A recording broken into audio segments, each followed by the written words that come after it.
We see clustering arising in lots of different areas. So as an example of this, let's look at some time series data in something called the hidden Markov model. So just remember that in the clustering we've looked at so far, we've looked at methods where the index of a given data point plays no role in the resulting clustering of that data point. So that is, we could simply permute all our data indices and cluster that permuted data, and we would get out exactly the same results. But what if the order of the data points actually mattered? Like in time series, where the label, in particular the timestamp associated with each data point, is really critical to the analysis of that data. So for example, here we're looking at just a univariate time series, so the value of the observation is along the y-axis, and the timestamp of the observation is along the x-axis.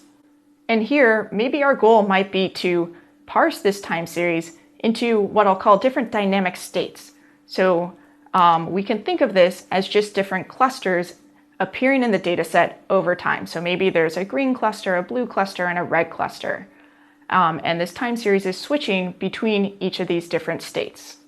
Well, if we ignored the timestamps associated with these data points, so think about just taking this plot and scrunching it along the x-axis, so ignoring the timestamp and just looking at points along a one-dimensional y-axis and try to cluster those observations, we'd have a really hard time because the range of values that the time series takes when it's in this green state overlapped quite a lot with the set of values that the time series takes when it's in the blue and the red states. So all these values would be very overlapped, and without tons and tons of data, it would be really hard to distinguish the fact that there are three different clusters here.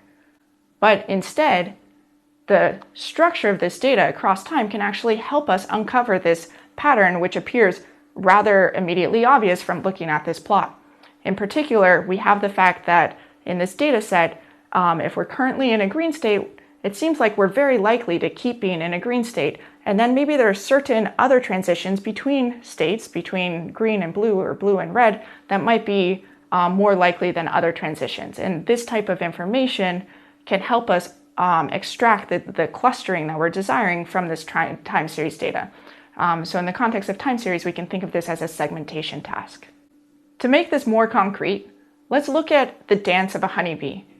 Because when a honeybee is in the beehive, it switches between three different dances in order to communicate the location of food sources to other bees in the hive. So it switches between this waggle dance, a turn right dance, and a turn left dance.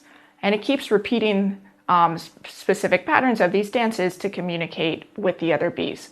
And so here what we're showing are three different dance sequences that were segmented into the waggle dance, which is the red color, turn right, which is the green color, and turn left, which is the blue color. But the question is, can we think of automatically extracting this information just from observations of the honeybee's body position and head angle as it's moving around in this hive? So in particular, when we're looking at these dances, we can make a plot of what dance the honeybee is in at every time step, and this will indicate the persistence in certain dances and the switches between them, between this waggle, turn right, and turn left dance. And what we see from this data is that there are indeed patterns. We see persistence in the different dances, because if you're currently doing one type of dance, you're likely to continue doing that dance. And then we also see certain transitions are more likely than others. So for example, if I'm currently in a red dance, it's very likely I'll go to a green dance, or from a green dance to a red dance, though obviously other transitions are possible as well.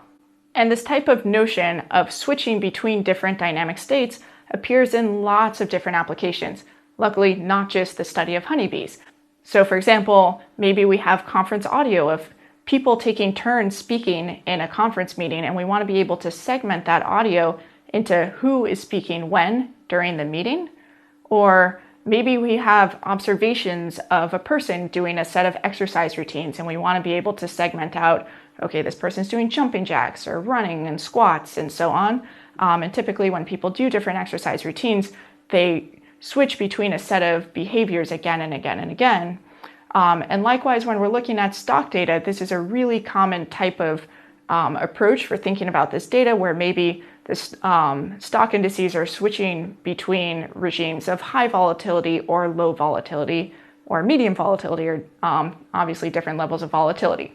So given the broad set of applications where we see this type of structure, let's spend a little bit of time talking about a model that can allow us to extract this type of information from data. And this model is called a hidden Markov model, or an HMM for short.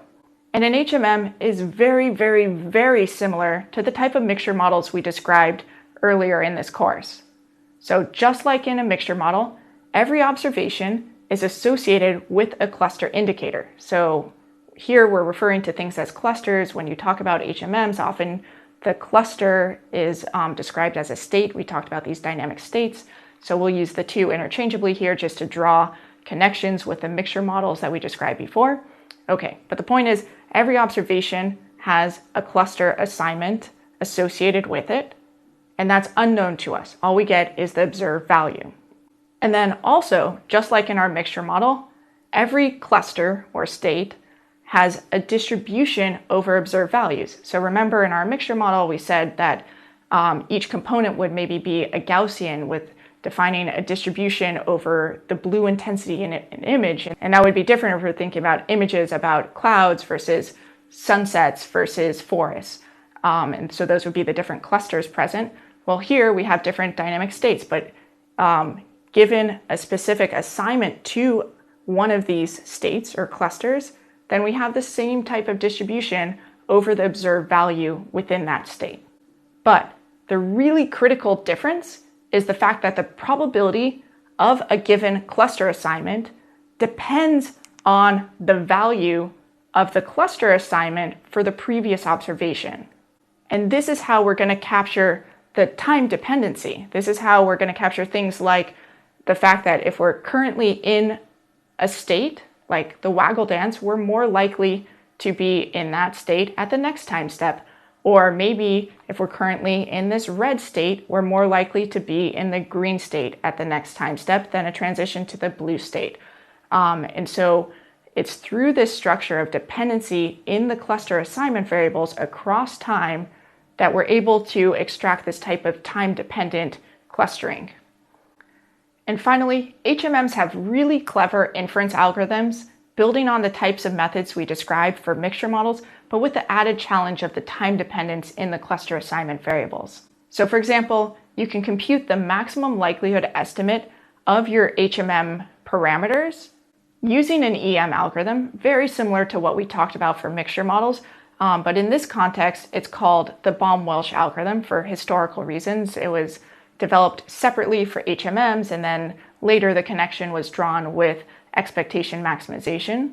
And another thing you can do in HMMs is you can compute the most likely state sequence given your model parameters. So you fix your model parameters and you look at the most likely sequence of states or cluster assignments.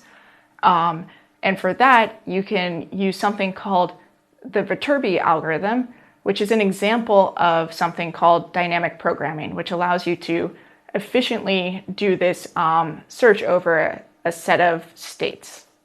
And you can also use dynamic programming to form soft assignments of the cluster variables using something called the forward-backward algorithm. And these soft assignments play a role in the Baum-Welsh algorithm, just like the soft assignments played a role in the standard EM algorithms for mixture models we described earlier in the course. So what we've seen in this section, just using HMMs to kind of motivate this idea, is the fact that the methods that we learned in this course really lay a very strong foundation for learning other very important algorithms and methods out there in machine learning.